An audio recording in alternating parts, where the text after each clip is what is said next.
Учениците од Основното музичко училиште Ристо Јуруков продолжуваат со успесите и освојувањето награди на меѓународни надпревари.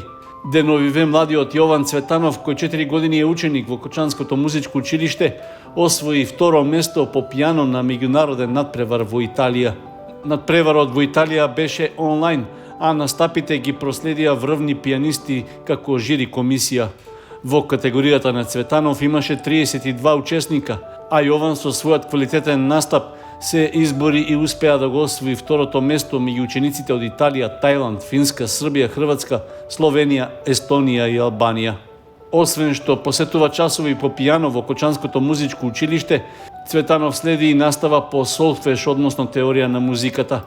Потврда за неговиот успешен напредок во изучувањето на музиката е што на неодамнешниот меѓународен фестивал по пијано Сергеј Михајлов, што се одржа во Штип, го освои третото место.